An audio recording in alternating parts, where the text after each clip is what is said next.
Assalamualaikum warahmatullahi wabarakatuh.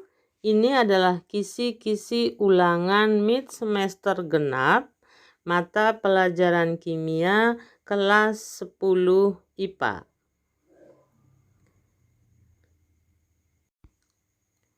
Yang pertama, menentukan rumus kimia yang mungkin terbentuk dan bentuk molekul senyawanya yang benar.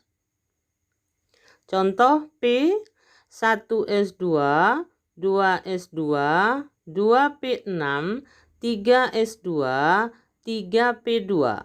Suku liter luarnya 3S2, 3P2, maka elektron valensinya 2 tambah 2 sama dengan 4. Ki, 1S2, 2S2, 2P6, 3S2, 3P5. Suku liter luarnya 3S2, 3P5, maka elektron valensinya sama dengan 7, 2 tambah 5. P ini elektron valensinya 4, harus ditambah 4 supaya 8 stabil. Maka Ki harus ada 4 buah. Sehingga rumus kimianya 1 buah P dan 4 buah Ki. P, Ki 4. Menentukan bentuk molekulnya, elektron valensi P adalah 4 yang di atas. Kemudian pasangan elektron ikatan atau X sama dengan dilihat dari PQ4. 4 maka PEI-nya 4. PEB atau E sama dengan elektron valensi dikurangi PEI, 4 dikurangi 4 sama dengan 0.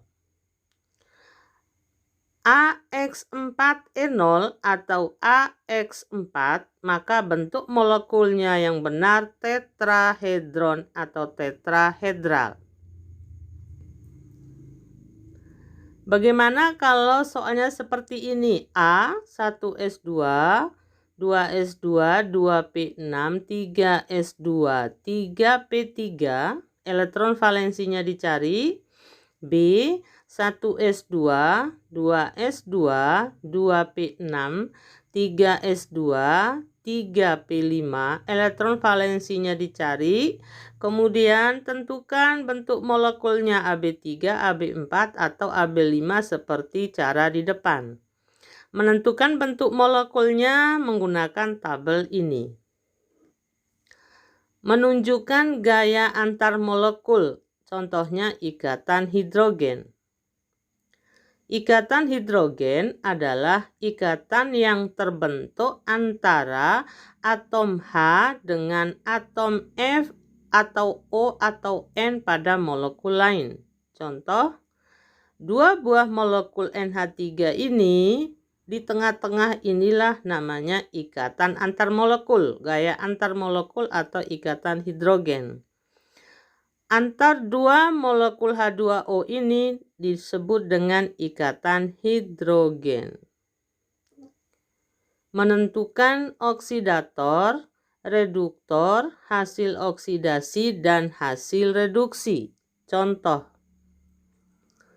HCl tambah Zn membentuk ZnCl2 tambah H2. Biloxnya, bilox H plus 1, Cl min 1, tinggal dibalik supaya sama dengan 0. Zn ini berdiri sendiri atau bebas, maka biloxnya 0. Cl min 1, golongan 7A, maka min 1 kali 2, min 2 dibalik plus 2. H2 bebas 0. H berubah dari plus 1 menjadi 0, berkurang. Maka reaksi reduksi. Reaksi reduksinya adalah HCl menjadi H2. Sehingga HCl ini kalau ditanya mengalami reaksi reduksi. H2 hasil reaksi reduksi. Dan HCl ini disebut sebagai oksidator atau pengoksidasi.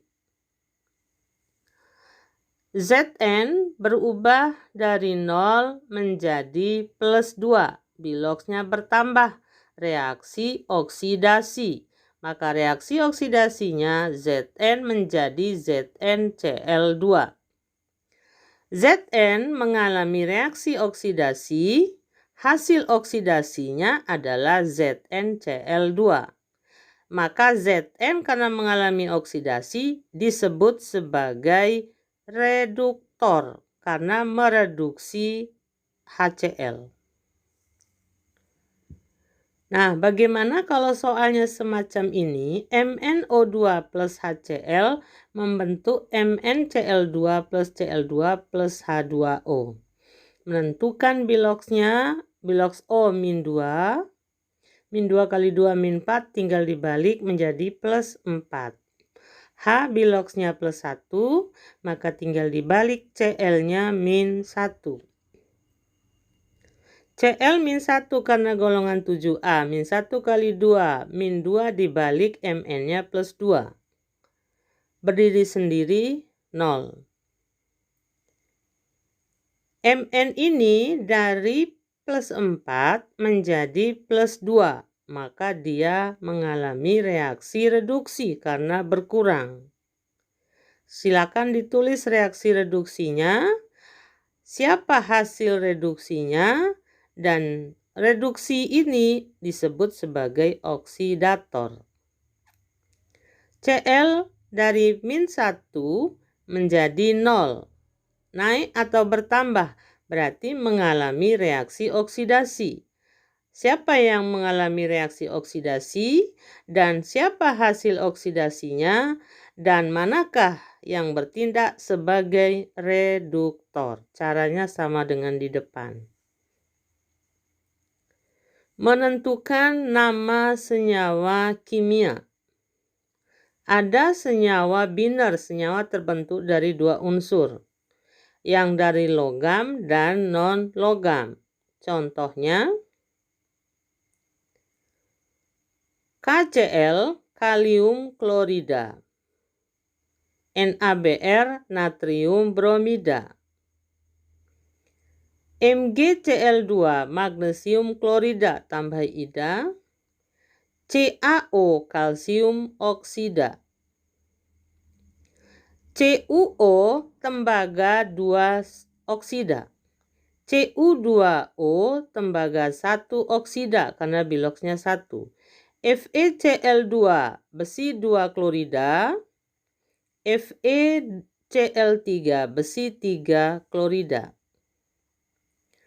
Dari non-logam dan non-logam diberi awalan. CO, karbon monoksida karena O-nya 1, karbon dioksida karena O-nya 2. N2O3 dinitrogen trioksida, N2O5 dinitrogen pentaoksida, 5 penta. Senyawa poliatom, contohnya H2SO4, asam sulfat. KNO3, kalium nitrat. CaCO3, kalsium karbonat. Na2SO4, natrium sulfat. Mengelompokkan yang termasuk larutan elektrolit kuat, elektrolit lemah, dan non-elektrolit. Perhatikan gambar berikut. Gambar yang paling kiri ini dia nyalanya terang. Dengan kita lihat gelembungnya banyak yang berwarna putih. Maka dia disebut elektrolit kuat atau bersifat elektrolit kuat. Yang kedua redup atau mati, gelembungnya sedikit, maka bersifat elektrolit lemah. Yang ketiga, lampunya mati atau tidak menyala dan tidak ada gelembung, maka dia bersifat atau termasuk larutan non-elektrolit.